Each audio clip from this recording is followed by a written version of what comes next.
9, how do you, and this comes from our friend George Nenny, Generations Digital. He does a lot of evaluation for dealerships. He's been in the industry for a long time.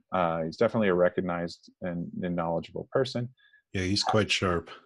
And I'll tell you what, this one, I went round and round with this one because, again, this is another one of those, this could be a whole webinar.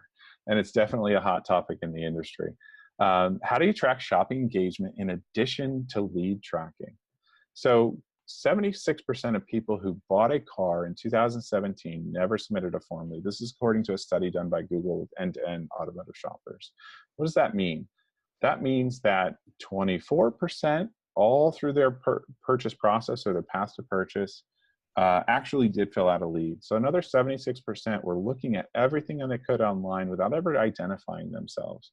So if you're looking at your strategy and you're seeing clicks and impressions and reach, and then there's nothing, and then it's forms and phone, you are missing a bigger picture there, right? I always picture like rolling something down a hill. I roll a whole bunch of balls down a hill, and then I run down the end of the hill and I say, all right, which one's actually landed in a couple of buckets? But I'm ignoring what's happening in my store, right? I'm ignoring what's happening on my digital site. How are they engaging? And why is that a bad thing? Well, it's not giving you the right representation. Am I driving the right traffic to my website? It's not giving you any details on, have I laid out my website correctly, right? Are the tools easy to use? What are people engaging with? Are they looking at video? Are they abandoning my trade-in tool a lot? These are all things that should go into your digital strategy to decide, am I hitting the right people in my market, or am I hitting the wrong people? It goes back to the example of, you know, just running 10,000 people across your showroom floor and saying, hey, I got you traffic. Well, what did that traffic do? If it just walked in and walked back out, that's bad traffic.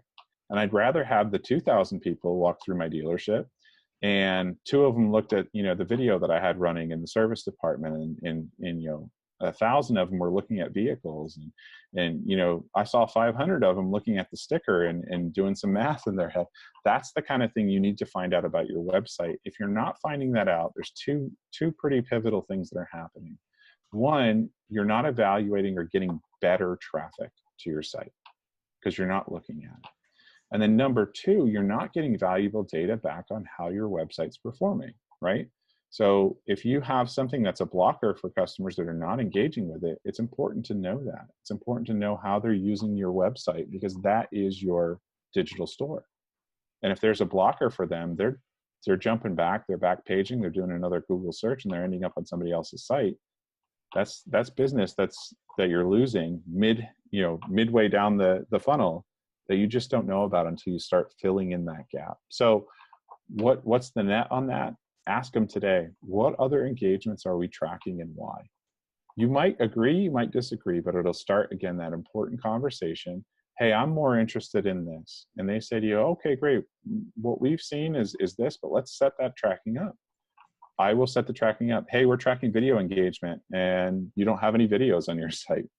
Well, all right, let's get some videos up there, or let's, you know, pick another metric to say that this traffic is doing well.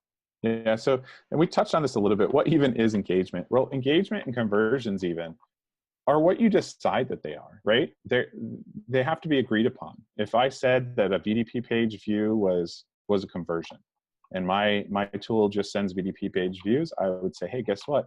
I got 100% or probably 98% conversion, because every once in a while a VDP is down. I got 98% conversion to your website. Well, that's not better than somebody who says 20% conversion when they're only counting form leads, right? Or they're only counting phone calls. So it's important to understand, what are conversions, what are engagements today? Well, and what you're talking about is collaborating with your vendor to come up with stats. Yeah. If you see conversion, ask him, hey, that looks great. Tell me a little bit more about that. What are you tracking here?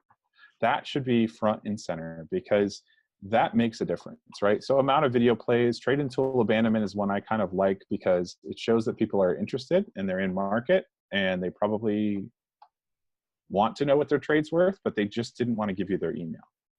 So start looking at that.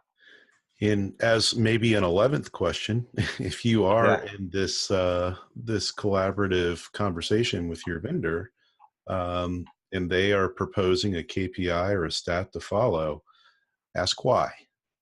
Yeah.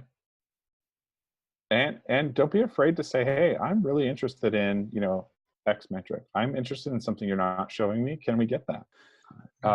And so just a few of the ones that we listed there, time on site, it's really that conversation. But if you aim at nothing, you'll hit it every time, right? Very common sales kind of quote, but it makes sense for your website too. If you're not keeping track of what customers are doing, I can hit traffic to your site all day. That doesn't mean it's the right traffic. You have to be looking at more metrics than just clicks, impressions, reach, things like that. And then on the other end, the forms or something like that, that's really a small percentage of what they're doing on your site.